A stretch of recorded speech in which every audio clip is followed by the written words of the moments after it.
Hello everyone, this is the Insomniac GM. Now today I want to talk to you guys about Mörk Borg. Now, you probably heard other people talk about it, but I just wanted to share a little bit of my thoughts on the game. I haven't actually gotten to run it yet, but I look forward to. Now, there is a little bit of a debate on whether this is considered OSR or not. I've seen people go either way with it. Me, I'd sit on the line of saying, to me, it's OSR, but I can see where some say it's not.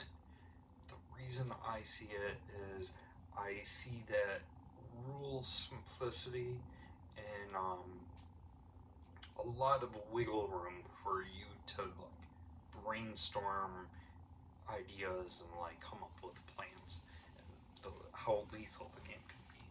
Now, Mörk Borg is a Swedish role playing game. If you know me, I have been studying how to speak Swedish for 2 years now. I'm all about their culture. So, this is one I had to pick up because of that. Now, when it comes to this role playing game, it is kind of like your heavy metal. It, it's dark, it's brutal, but it's also like a comical game in a sense. I've like when you roll up your characters, like look at the art. Like they kind of screams metal, but the characters just kind of they're a little so bizarre. It's kind of funny, but there's a grim nature to them. Now, with this game, the big point or big selling point with this game is the fact that the world will be coming to an end. So when you go to run this game, you can decide how fast you want the game to come to the end of the world.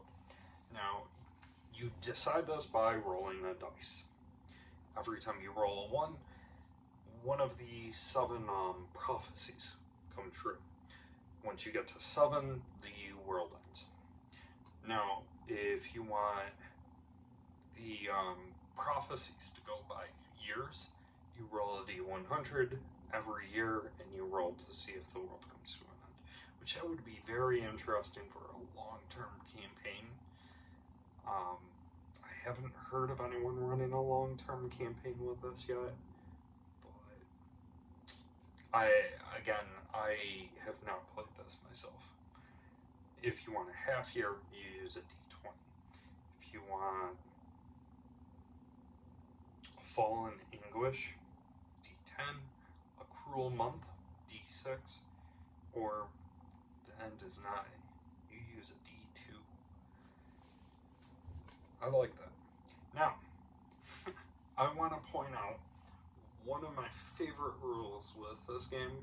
I personally would not do it just because I love my books, but I have seen so many people do it, and it's rather funny to me. Um, so, the seventh prophecy.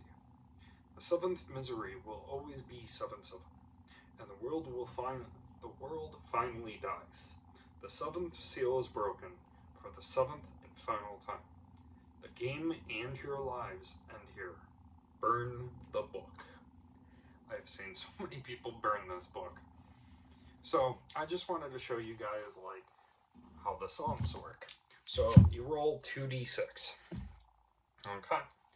So with the psalm, we got 5-1. The lake and brook shall blacken, and the water become tar. That one's a lot more clear what happens, but sometimes it's left for you and the party to kind of decide. We could even twist that a little bit and see where that goes, but some of these are left very open ended.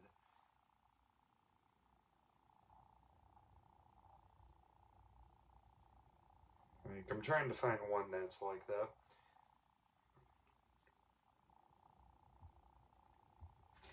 There's some I've seen where people like have twisted them like rather easy, but this game has two different ways you can play. Now you can just start from scratch where everyone just doesn't have a class. They roll their gear, they roll their health, and they just start off. Or I've seen people, a lot of people actually use the optional role where you play a class. I showed one of the classes earlier. I'll show you this one because I like the art for this one too. But you get your little abilities and whatnot for it. You also, in this world, you have two-headed basilisks that predict the prophecies of the world. Look at the art of that one too. But like I said, this game, it's dark, it's rather funny in a way. Like, for instance, you have this Trouble Tales. It tells you you can roll a d20, or you can just throw a knife at this book to decide. It's kind of silly to me. I love it. The monsters in here I find rather interesting. Let me find the goblin, because I really like the goblin in that. There's your... yeah, that's a goblin there. Kind of reminds me of a goblin shark. That's probably what influenced it. And then you got this, like, head that kind of reminds me of Courage the Cowardly Dog. But this game also comes with, like, a little pre-made dungeon. But very easy game to run. I'd recommend it. Is it my favorite? If you believe this is an OSR game, like I do. Is this the best OSR game? No. Is it a fun one? Yeah, I would say so. So, I just wanted to show you guys Mörk Borg. If you're unaware of it, hopefully I just brought more attention to you on it, or brought more attention to it for you. But that's the video. If you've ever played Mörk Borg, I'd love to hear your experiences with it, some stories. If you're not playing it, what have you been playing and why have you been playing it? Maybe I haven't heard of it and I can end up expanding. I want to be doing an OSR video here soon. I'm just waiting on some books I ended up ordering. And I'll see you guys again next time. Take care.